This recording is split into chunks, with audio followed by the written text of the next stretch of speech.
You can spend an hour choosing one sentence. Then you press post, and strangers start writing the rest of it for you. Without changing a single word. They quote it, reframe it, turn it into a joke, an ad, a slogan, or use it to make someone a target. So the sentence leaves your control. Does the responsibility leave with it? That is the question waiting for us today. Hello again, I'm Belle. And I'm Audie. Today, we're following a sentence after it leaves the person who wrote it. Who changes what it means, who gives it reach, and who carries the consequences? Before we begin, have you heard Plastic Crown yet? Or heard Melanie's Noella tell the story in the room beside it? If you have, you may recognize the thread. If you haven't, this room still stands on its own. Either way, this is where the thread begins. In one person's hands. Before it leaves, though, the care can get almost comical. Remove one adjective, put it back. Change the full stop to a question mark. Read the whole thing again as the least generous stranger you can imagine. That care isn't pointless. It can shape the wording, the timing, and the first audience likely to see it. The first audience.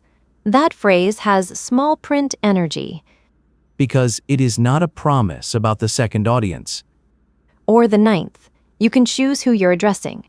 Friends, colleagues, people who watched the same event happen. You can build context into the room before the sentence arrives. But that boundary is social, not physical. The first person who carries the sentence out may also leave the shared context behind. Which is a problem for jokes in particular. A joke can rely on everyone knowing who is being teased, who is safe, and what happened 10 minutes earlier. Outside that group, the relationship disappears. The same line may sound less like affection and more like contempt. You write something for 6 people who know the context. One of them shares it kindly. Then someone else lifts it out of the conversation and gives it a completely different job. Agreement can do that as easily as hostility. A supportive quote still moves the sentence into another room. Then a stranger quotes it as a joke. Someone crops the sentence before it. A brand turns the remaining line into a caption. By lunch, the sentence has had 4 careers and no proper induction. An unusually flexible employment history. It hasn't changed on the page. But now it can sound sincere, sarcastic, commercial, or threatening, depending on who is holding it up and who they are holding it up to. Which means the words are not the only part of the act. The new speaker, the new audience, and the reason for repeating them all matter. A sentence like, "She finally left," could celebrate someone escaping a terrible job. Put it beneath a photograph of a couple, and strangers can build a breakup before either person has said a word. The text remains accurate in its first setting and misleading in the second. The change occurs around it. And the new version may travel further precisely because the missing context gives people more room to add their own. The gap gives the next speaker space to supply a story. I want to protect the original writer here. If someone cuts the word "not" out of your warning and presents the result as your opinion, that new claim cannot honestly be called yours. No. Losing control creates real limits. A person cannot answer for every use that requires deception, invention, or an audience they could not reasonably predict. Good. Because anything could happen after you post can become a very efficient way to blame someone for the existence of strangers. It can. But there is another version. Suppose the new use is predictable, or the writer sees the distortion, benefits from the attention, and continues feeding it without quite endorsing it. Then they are no longer only the person whose sentence escaped.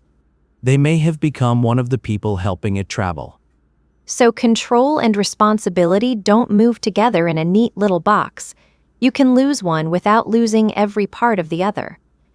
And responsibility may change as the route becomes visible. What could not be foreseen before release may be difficult to ignore after the 3rd or 4th reuse. That makes posting sound less like placing a finished object on a shelf. What does it sound like instead? Handing out the first copy of something that is very easy to carry. Then we should ask why some sentences are so easy to pick up and reuse. Start with the ones you can remember after hearing them once. Rhythm helps, so do repetition, contrast, a clear image, and a well-timed reveal. Those things appear in very different kinds of writing, and none of them belongs to one moral category. So, a poem, an advertisement, a public health message, a campaign speech, and a troll post may all be shopping from the same suspiciously well-stocked aisle. With different lists, one hopes. One hopes. But they can all want the same basic result. Remember this, feel this, look here, tell someone else. That resemblance can be uncomfortable. People often want good technique to be evidence of a good purpose. Because skill feels expensive. If somebody worked that hard on the rhythm, surely they also completed the ethics section. It is not included in the standard package. Terrible customer service. Yet the distinction matters. Shared technique does not make a poem and a thread equivalent. It means technique alone cannot tell us what sort of act we are hearing. Even the shape can travel. 3 short phrases, the same first word, a final line that breaks the pattern. I can hear that in a charity appeal, a product launch, or somebody preparing a crowd to hate a stranger. The pattern creates expectation, then uses the break to release it. That is a technical description. We still need the speaker, the purpose, and the relationship to know what the release is doing. So the same loom can make very different things. Noticing the shared machinery should make us more curious, not more eager to declare everything secretly identical. Precisely. The resemblance gives us a reason to compare them. It does not erase the differences between them. All right, take story. Give me a page of abstract claims and I can keep a polite distance. Give me one person, one room, and one very specific problem, and suddenly I am leaning closer. A story gives the listener somewhere to stand. For a while, the claim is attached to a person, a room, and a sequence of events. Which can create understanding. It can. It can also carry a false claim very efficiently. Because being moved feels a little like being shown. And those are not identical experiences. A compelling character can make an argument easier to enter without making it more accurate. Say a report tells me a service has failed. I can understand the sentence and still keep it at arm's length. Then I hear about one person waiting outside a locked office with the wrong form and nowhere else to go. Now the failure has a person waiting inside it, and the listener can feel the hour passing. But somebody chose that person. They chose where the story begins. They chose which detail I would carry away. And which people remain outside the frame. A single story can correct a cold abstraction, but it can also make one unusual case appear typical. So I should not punish the story for being vivid. I should notice what the vividness is asking me to treat as representative. And whether another person's story would change the apparent shape of the issue. That doesn't make stories suspicious by default. Sometimes a person is exactly what an abstract argument has been carefully avoiding. No, if only dry, abstract language counted as fair, people whose position already sounds normal would have an advantage before the conversation began. So the answer isn't to drain everything until it tastes like instruction paper. I would oppose that on both ethical and culinary grounds. Noted. Then story has power, but the power still needs questions around it. Who gets a full inner life? Who is reduced to a role? What is the listener being invited to overlook because the ending feels satisfying? And what happens when the same invitation is repeated? Repetition is stranger when it comes from 4 different places. You hear a claim in a video, then a caption, then a comment, then a friend says it. It starts to feel like company. By the 4th encounter, familiarity can begin to resemble confirmation. My brain assumes somebody else has done the paperwork. When 4 people may have copied one person who did none. Or copied each other in a circle, which is very collaborative and completely useless. Repetition can make a true warning easier to remember. It can also make a weak claim feel settled. It helps both cases without stopping to check the evidence. Wait, repetition isn't automatically fake evidence? 10 people checking a fact is different from 10 people forwarding the same unchecked screenshot. If all the listener sees is the number 10, they may not know whether those people checked the fact or copied the same screenshot. And if the wording changes slightly each time, the echoes can look independent even when they all began in one place. Which means frequency can tell us that a claim is circulating. It cannot, by itself, tell us why. And every person who repeats it adds something, even if the sentence stays untouched. Another encounter, another source in the listener's memory, another impression that the claim is already part of the room. That is where "I only shared it" starts sounding smaller than the action may have been. Sometimes it is small. Scale, audience, and context still matter. Sharing an emergency notice with 10 neighbors is not the same act as sending an accusation to 10,000 strangers. Same button, very different scale. And different reasons for pressing it. The button cannot tell us what kind of act it just helps someone perform. Now the uncomfortable example. A skilled troll. Skilled in what sense? They know which weakness will get a response. They know when to delay the sharpest line. They know which fragment will survive as a screenshot. And they leave themselves just enough room to say everyone misunderstood. Timing, audience awareness, compression, and plausible deniability. That sounds uncomfortably close to a craft list. It is a list of competences. Describing the skill is not praise. It helps us see why a cruel line works instead of dismissing it as random ugliness. It also stops us imagining a troll as a separate species that wakes up fully trained. Quite. Ordinary people can learn the tone of a room. They see which insult receives approval, which target is considered safe, and how far others have already gone. Then someone who would have stayed quiet elsewhere joins in here, partly because the room has made the next line feel normal. Context helps explain why more people join in. It does not press post for them. I can already hear the shortcut, if it uses craft, call the troll an artist. That changes the label and avoids the useful question. Which is? What was the skill used to do, to whom, and under what conditions? Also, who gets to pretend the harm was accidental because the line was clever? Clever wording may make the intention easier to deny. The person receiving it still has to deal with what it does. But consequence alone can't tell us everything either. Satire can sting someone with power. A clumsy message meant to help can pressure people who have much less. Purpose, method, position, and likely effect can point in different directions. The label may help, but it cannot decide the whole case for us. Then when we call something well-made, we're often only talking about performance. Did it hold attention? Was it remembered? Did people repeat it? And none of those answers tells us whether the claim was worth making stronger. Nor whether the maker was working alone. If the same techniques can serve so many purposes, the next question is, what was directing the hand that chose them? A client can send a brief. An employer can set a deadline. Those are easy enough to see. The less visible instructions may be more interesting. The ones that arrive as a graph at 2 in the morning?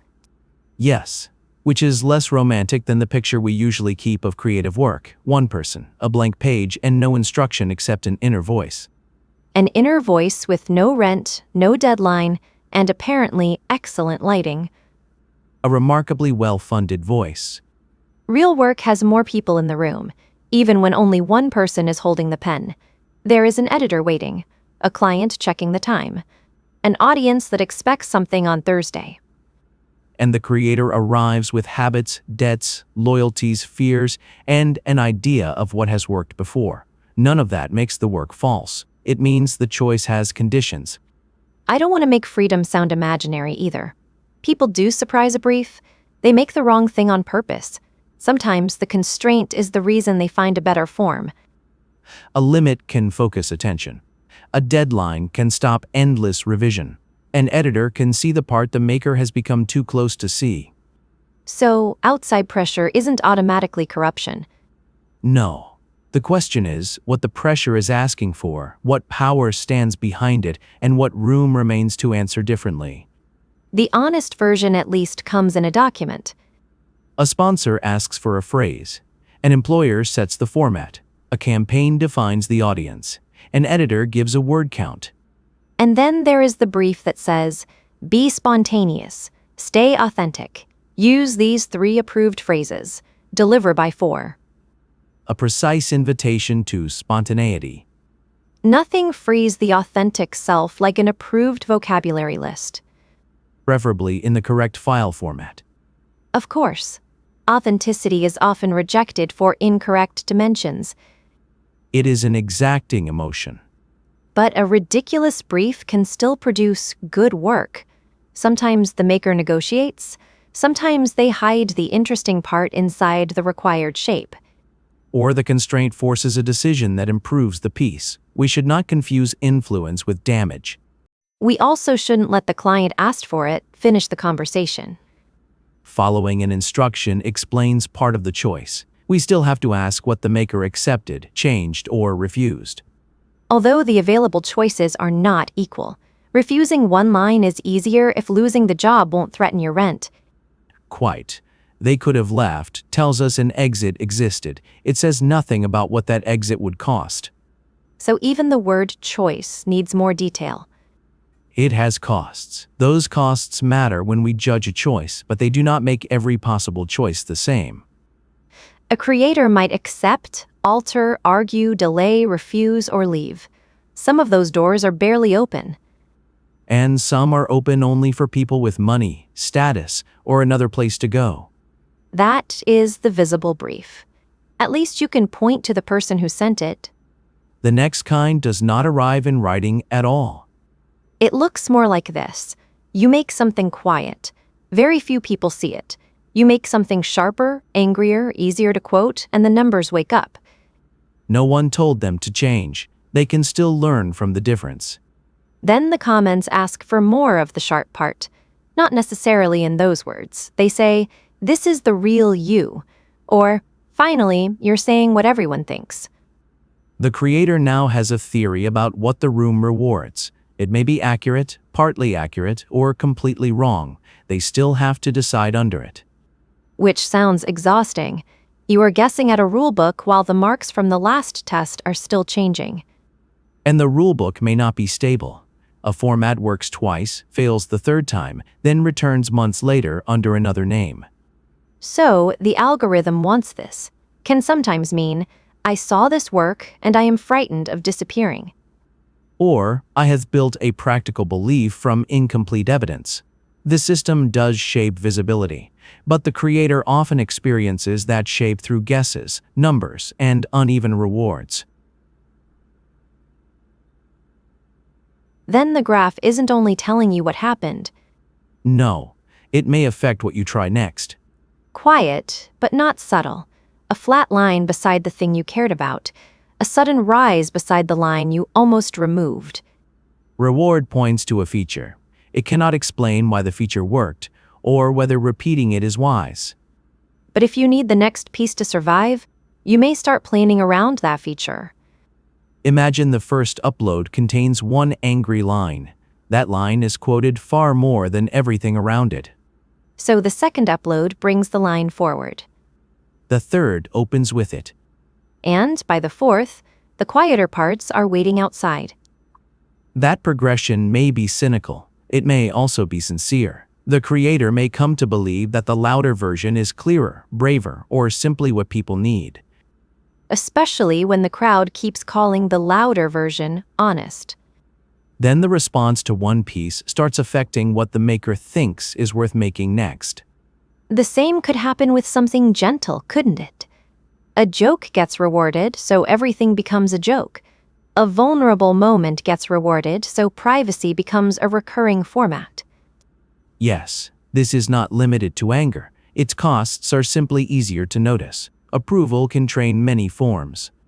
Then the audience is not writing the next piece. They're more like people tapping one section of the menu and wondering why the restaurant keeps serving it. The maker still chooses the dish. Under a large illuminated sign that says, "People bought this one." A sign is not a command. It can still be difficult to ignore. At some point, the creator may stop noticing the difference between "this performed well" and "this is what I do best." Or between "this is what they noticed" and "this is what they value." Those are not always the same. But this is where the convenient defense arrives. The system made me do it. Convenient because it converts pressure into total control. And we know people resist. Some keep making the quieter work. Some accept a smaller audience. Some take the required format and bend it until it means something else. Some refuse the sponsor. Some leave. The fact that resistance exists matters. It also matters that resistance can be expensive. Yes. One person may be able to afford disappearing. Another may be risking rent. Treating those as the same choice would miss a great deal. So we cannot say, "You were free," and stop there. Nor can we say, "You were conditioned," and erase the decision.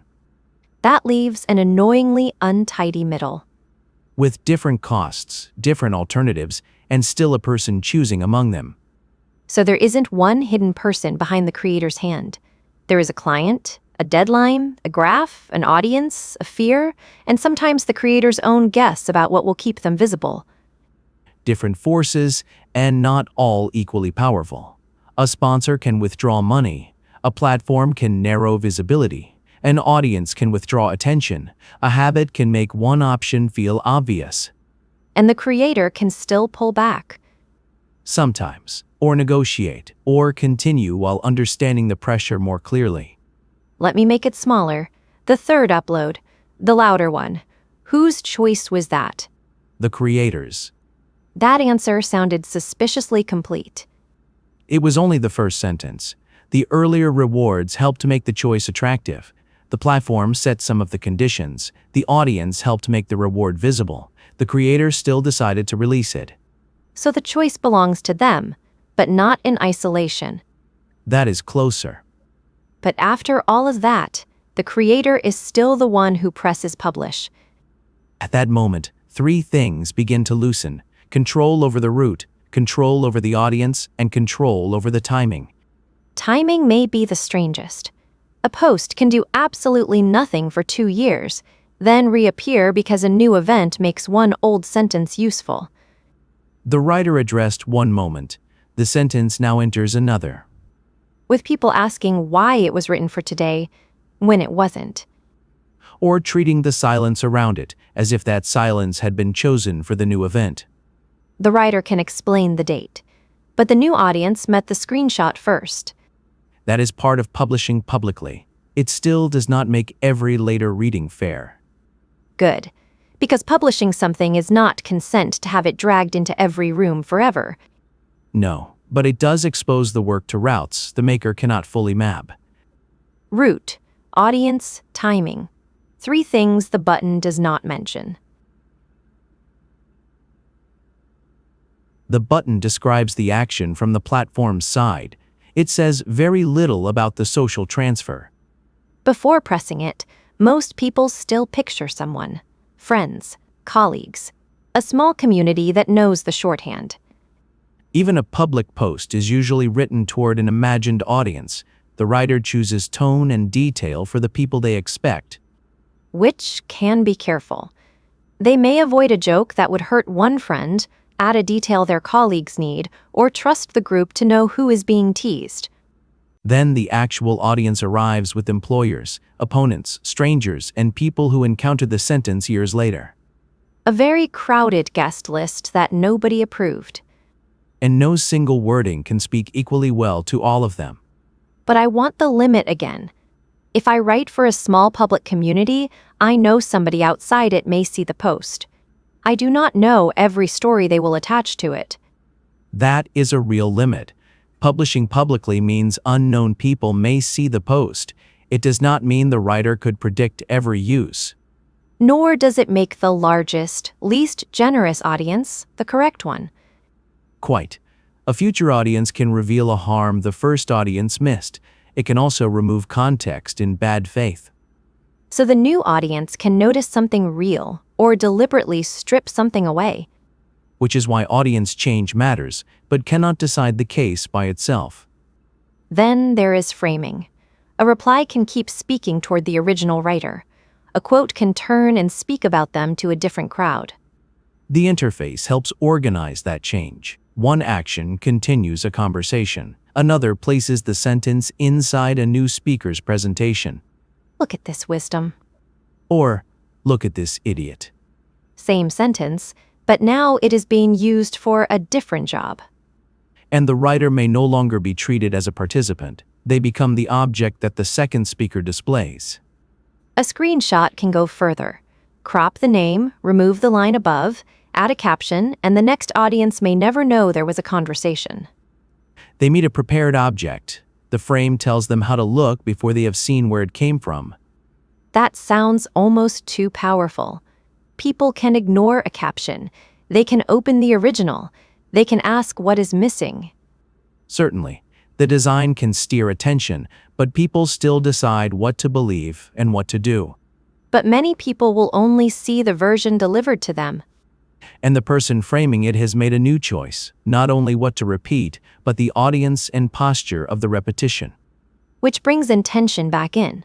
The first writer says, "That is not what I meant." Sometimes that answer is essential. It helps distinguish an accident from carelessness or a deliberate attempt from a mistake. It just can't settle everything that happened after. No. Good intention does not erase an effect, but effect alone cannot tell us whether the person tried to cause it, ignored an obvious risk, or had no reasonable way to predict it. So intention answers one question: what were you trying to do? And consequence answers another: what happened, to whom, and under what conditions. We need both answers, and probably more than both. They may also change what can reasonably be asked next. A mistake may call for correction. A deliberate attack presents a different problem. And an accident repeated after 3 warnings stops looking like the first accident.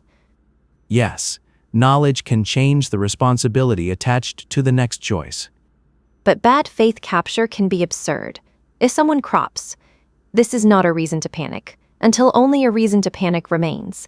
The new warning is not honestly the writer's. Agreed.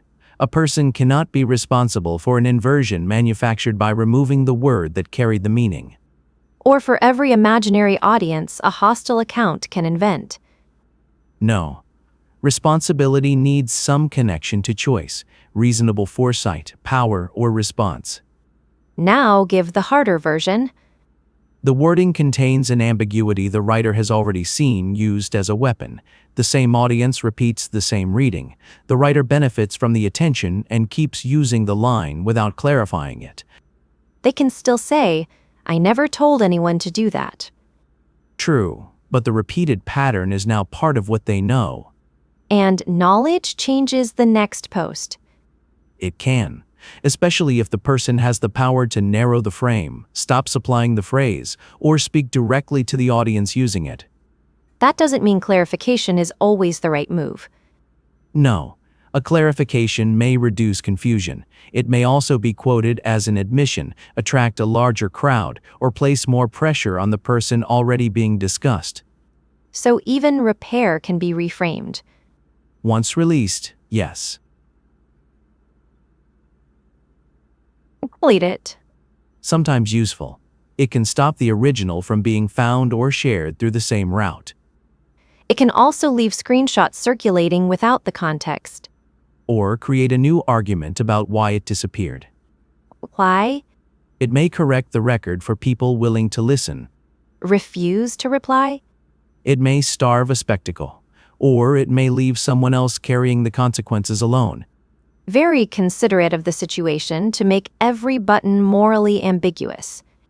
The interface declines to provide a complete ethics menu.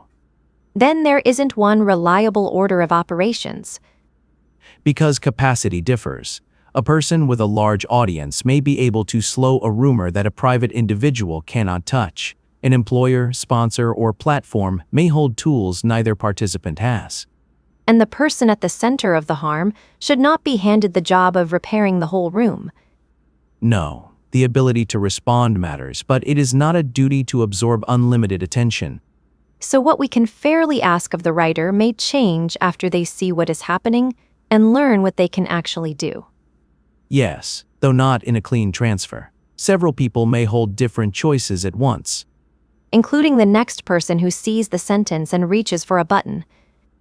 They are not only deciding what they think, they are deciding who receives it next. And how they receive it. A share can say, I agree. A laughing reaction can say, treat this as ridiculous. A warning can say, watch out for this person. The original sentence arrives with instructions attached. Even when those instructions are only a caption or an emoji, they can change the audience's first posture toward it. Then somebody shares the warning to protect people. Somebody else shares it to condemn the writer. A commentary account shares both versions and puts an advertisement between them. The route keeps changing, so does the reason for extending it. But those routes are not the same. One person may send useful information to a small group that needs it. Another may deliver an unverified accusation to a much larger audience. The button can look similar. The social act does not. But neither one is only making a copy. They are choosing a next room. And sometimes enlarging it. So what gets chosen? Not everything travels equally well. A careful paragraph usually loses to the line that can survive without the paragraph. Surprise helps. So does a strong emotion, a clear moral position, or something immediately useful. Useful can be harmless. A shortcut. A recipe. The name of the plant that has been quietly dying beside your window. Kindness can travel as well. So can awe, relief, and amusement. It would be too simple to say people only spread anger. Anger does come with a very efficient invitation, though. It can. It identifies a danger and offers the audience a way to show that they stand against it. Sharing.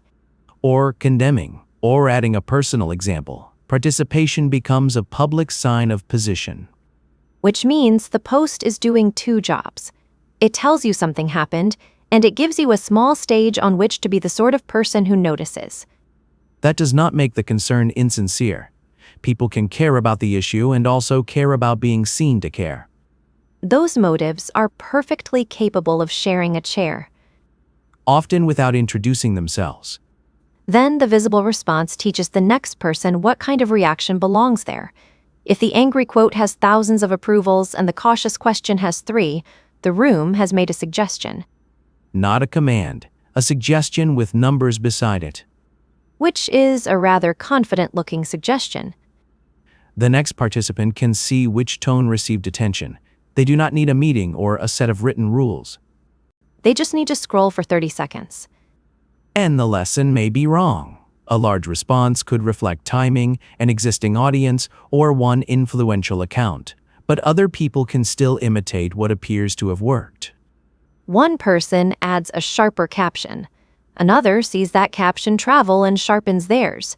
By the 10th version, everyone is speaking in a tone nobody formally chose. A norm can emerge from people observing one another. So the crowd is learning from itself. And the platform makes parts of that lesson visible. Counts, rankings, recommended posts, and repeated exposure show participants what the system is carrying. Not why it is carrying it. No. Visibility can be mistaken for approval, and approval can be mistaken for accuracy. Or for permission. If enough people are already mocking someone, the next joke feels less like a decision and more like joining the room. The earlier participants lower the sense that this line needs to be considered on its own. But the next person still writes it. They do. I want to keep that little point on the table. Context can explain why a tone spreads without turning every participant into furniture.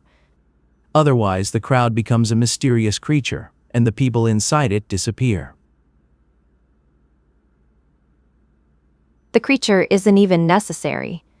Imagine a vague claim begins with one post. A public figure secretly arranged something. No evidence yet, only a suggestion. The second person finds a screenshot. It doesn't prove the claim, but it contains the same name. The third remembers an old event and places it beside the screenshot. The fourth draws arrows between them. The fifth removes the uncertain language because certainty fits better in the graphic. And now the story looks researched because it has dates, boxes, arrows, and excellent alignment. Its design has improved more than its evidence. Nobody had to invent the complete theory. Each person could believe they were adding context. Yet the sequence can produce a claim that is more coherent, more portable, and no more reliable than the first suggestion. So the workshop has no foreman. And no single worker who has seen the whole object.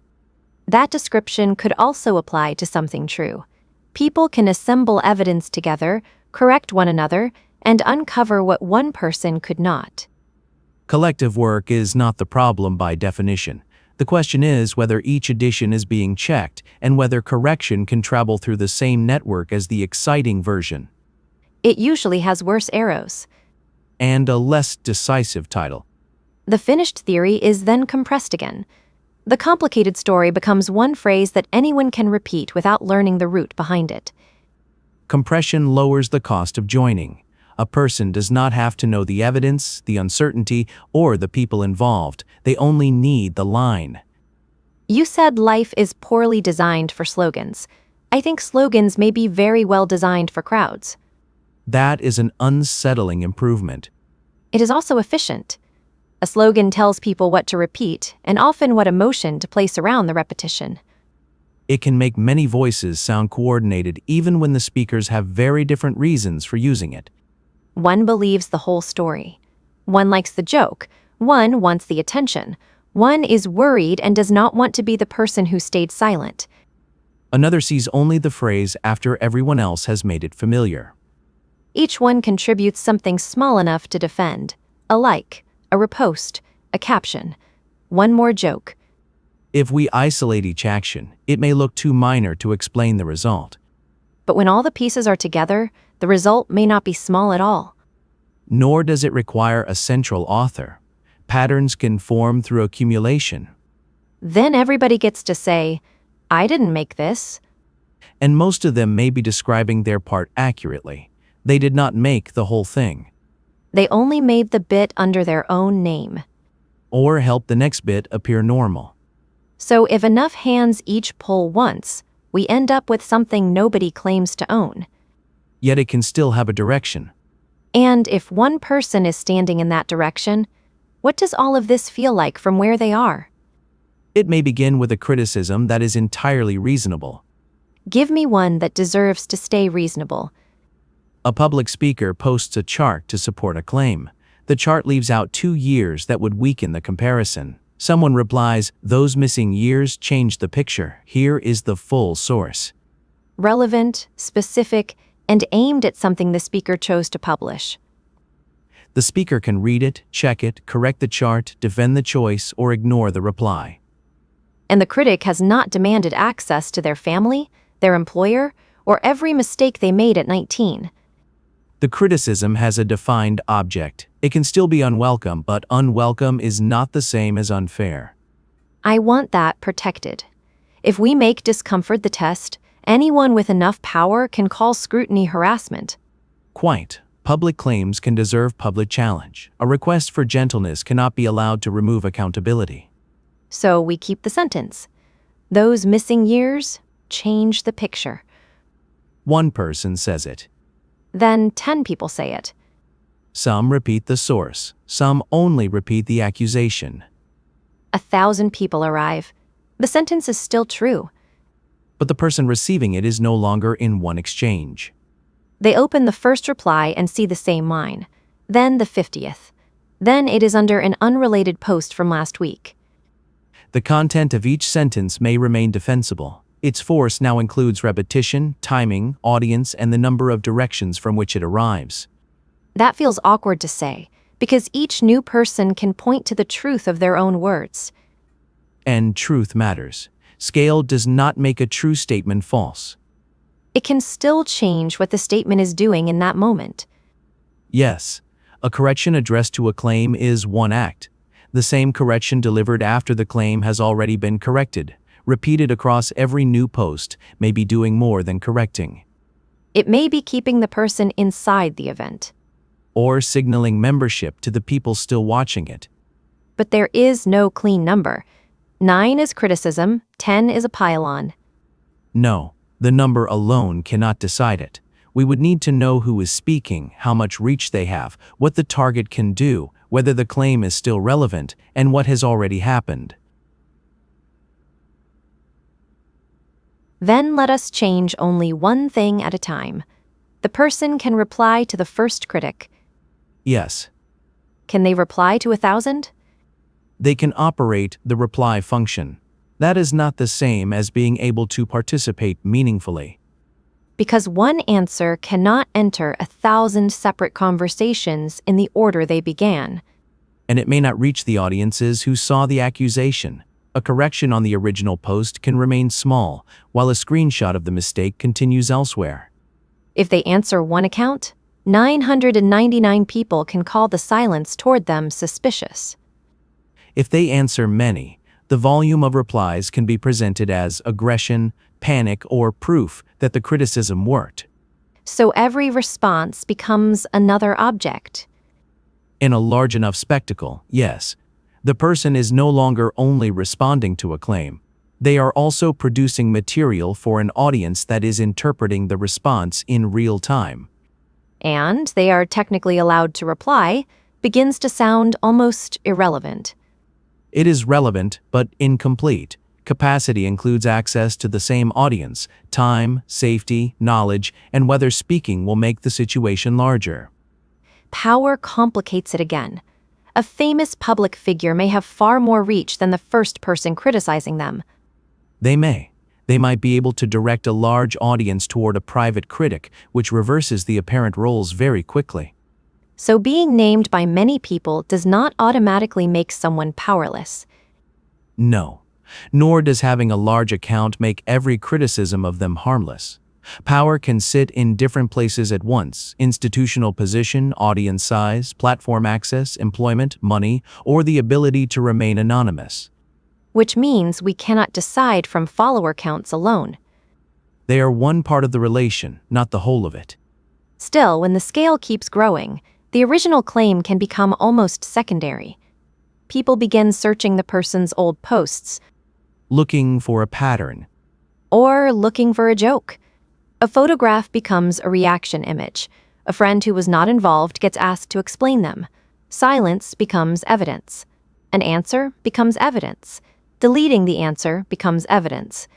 The available material expands beyond the public act that started the criticism.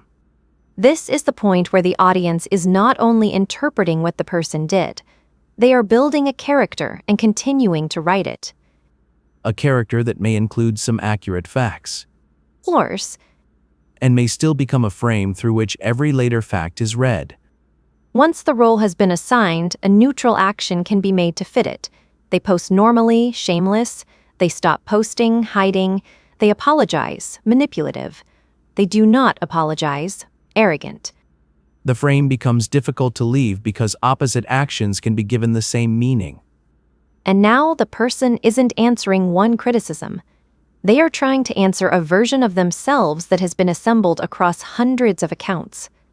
No single reply can address every part of that version, especially when different participants believe different things.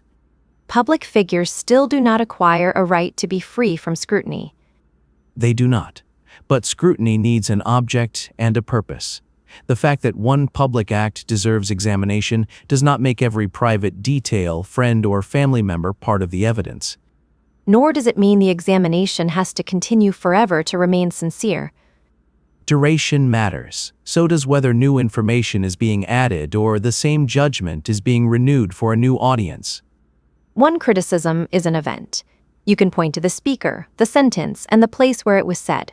A pile-on can become weather. It is in every tab. It follows the person under every new post. It arrives before anything they say. Then, who made the weather? Everybody can point to one drop. The first critic may not have asked for the storm. A large account may have carried it much further. A late participant may not know what the person has already received. And the platform has made the most active version easier to encounter. Several contributions, with different knowledge and different reach. But the person in the middle does not receive a ledger showing what each participant knew or intended. They receive the combined condition. This is why I don't think a universal list of forbidden words will solve it. Nor would a list of approved words. The same phrase can be fair in one relation and punishing in another. That was dishonest, said once beneath a public claim, may be a direct judgment of the evidence. Repeated beneath photographs of the person's children, it has left the evidence behind. A joke between two people with equal standing can be part of how they talk. The same joke quoted to a large audience against one of them may recruit people who do not share the relationship. So the words matter, but they do not carry the whole boundary inside them. We also need truth, relevance, scale, timing, power, and the person's practical ability to answer. Which makes the line harder to draw. It makes it relational rather than merely lexical. But from the person's side, even that precision breaks down. Hundreds of people can each believe they are making one proportionate contribution, while the consequence remains concentrated. One account receives the messages. One name carries the search results. One person has to decide whether opening the next tab is worth it. The person who invented a false claim may know exactly what they started. Someone who believed a trusted friend and passed it to 6 people may know almost none of that. A large amplifier who sees the pylon and extends it knows the scale is already there. A platform choosing what to recommend can enlarge the route without writing a word.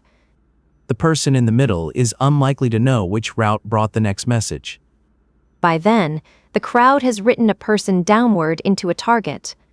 And the same system of repeated attention can move in the other direction. It can raise someone until the numbers begin to speak on their behalf. That sounds like the fortunate direction. If the crowd has to do something with you, being raised seems preferable. It often is. Visibility can bring money, access, collaborators, and the chance to keep making work. And a row of numbers that looks wonderfully clean compared with all the messy opinions underneath. Views, followers, shares, rank. They appear objective because they count observable behavior. Which makes it tempting to treat them as a verdict. This work has 8 million views. That one has 80. The first must be better. The first has certainly been viewed more within a particular system. That may reflect quality. It may also reflect timing, distribution, an existing audience, advertising, controversy, or luck. Usually several of them holding hands. And the count cannot tell us which. But it still changes how the next person approaches the work. 8 million views says, other people have already decided this is worth your time. It reduces uncertainty. A person may choose the popular work because it appears safer, more important, or more likely to connect them with a shared conversation. Then the number does not only record attention, it helps direct the next piece of attention. Which can make early differences grow. Once one option appears successful, more people have a reason to choose it, and their choice strengthens the appearance of success. So seeing the crown is part of what keeps it there. Though no individual viewer may think they are granting status, they may only be choosing what seems interesting. That is the strange part. None of those private choices has to feel like a decision to grant someone authority. And because the outcome is visible, the person wearing it can begin to look as though they earned every part through the work alone. Or as though the work proves more than it does. Yes, success in one area can be mistaken for judgment in another. Someone becomes known for restoring old chairs. Soon they are invited to explain education, medicine, city planning, and the future of civilization. The crown appears to include several qualifications, none of which were listed in the chair restoration course. Nor issued by an accredited institution. Yet the invitations arrive. And if enough serious-looking people keep asking, refusing to answer can start to feel less natural than answering. The creator is not the only person expanding the authority. Interviewers, sponsors, platforms, and audiences repeatedly place new questions in front of them. They can still say, I don't know. They can. Some do. But confidence is often easier to circulate than uncertainty, especially once the audience expects a recognizable voice. That voice may have started honestly. The person was sharp about one subject, funny in a particular way, angry at something that deserved anger. And that version received the strongest response. Then the audience asks for more. At first, that is flattering. People are not telling you to become someone else. They are telling you which part of yourself they noticed. The distinction can become harder to maintain when the noticed part is also paying for the next piece of work. A quiet post gets little response. The familiar angry post brings everyone back. The next decision does not happen in a vacuum. No. The creator now knows that departing from the familiar version has a visible cost. And the comments can make the cost sound personal. This isn't why I followed you. We miss the old you. You used to say what everyone was thinking. The audience may believe it is giving useful feedback. It is also describing the conditions under which its attention will continue. Not a formal contract. No signatures. Plenty of terms. And the terms can be inconsistent. One group asks for more honesty. Another calls the same disclosure excessive. One wants growth. Another wants the person preserved at the moment they first became interesting. Which person is meant to satisfy a crowd that does not agree with itself? They cannot satisfy all of it, but they can form a practical picture of the audience segment whose response matters most to their work or income. Then they start writing toward that picture. Perhaps deliberately, perhaps by noticing that certain choices now feel obviously risky. This is where the maker begins performing the rewarded version. Not because the version is necessarily fake, it may be a real part of them. But it becomes the part that must appear on schedule. The joke has to arrive. The anger has to be sharp enough. The confession has to be personal enough. A new piece is judged against the reason people followed the last one. The creator may narrow the work before the audience has a chance to reject it. So the audience does not need to seize control of the account. The creator can anticipate the response and edit themselves. Which remains a choice. It is also a choice shaped by a history of reward. Better not to call it capture too quickly then. Some people enjoy the version that succeeds. Repetition can be practice, not imprisonment. And an audience wanting more of something is not automatically making an unfair demand. The pressure becomes clearer when the creator tries to move and the room thins out. A new format performs poorly. A quieter subject receives less attention. Sponsors ask whether the familiar version is returning. No attack. No mass condemnation. Just fewer people arriving. Which separates this from the pile-on. The cost here can come through withdrawal rather than pursuit. The reward came first, and the reliance built around it over time. The creator may have hired people, accepted contracts, or built a schedule around the audience continuing to appear. So when people give someone that kind of position, what do they think they get in return? Some expect only more work. Some expect consistency. Some begin to expect access, agreement, or loyalty to the persona they helped reward. And the creator may expect loyalty back. Yet the audience never made one promise. It is a changing set of people making separate decisions. Which matters when the attention fades. It may look as though one crowd placed the crown and then removed it. When the people arriving and leaving may not be the same, new viewers enter. Earlier viewers lose interest. The platform stops recommending the work. A sponsor moves on. Nobody has to announce that the reign is over. Public status can weaken through ordinary non-participation. Then the power was real, but it depended on people continuing to lend it. And the creator's choices under that power were real as well. The audience did not write every piece for them. It just made some versions easier to keep making, and other versions more expensive to try. Which leaves us with a person who chose, a system that rewarded, and a crowd that kept renewing the reward. Until enough people simply stopped showing up. Picture the original sentence again, before anyone else touched it. One person checking the wording, moving the full stop, and imagining the first people who might read it. The words may be exactly the same now, but around them we can see the quote, the caption, the recommendation, the count, the crowd, and the person being discussed. Ownership of the words still matters. The writer chose them. It just isn't enough to describe everything the sentence is doing after that. Which leaves three very tidy answers waiting for us. The first says the maker owns everything that follows.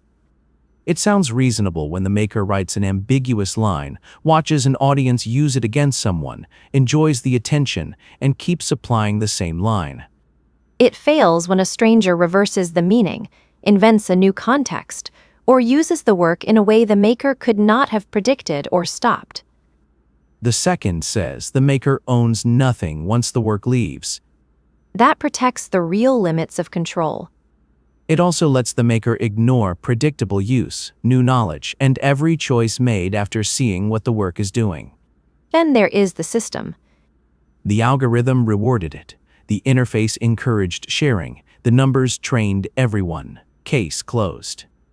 Except people resist systems, misunderstand them, use them differently, and make choices the design did not require. While saying people chose can hide the fact that some systems make one choice far easier, more visible, or more profitable than another. None of the three answers is useless. The trouble starts when one of them has to explain the whole chain. By this point, no one may be holding the whole loom. Yet the loom has not stopped moving. Seeing that does not give us a clean rule, but perhaps the next post, share, or reply no longer looks quite so small. Who is still holding the loom?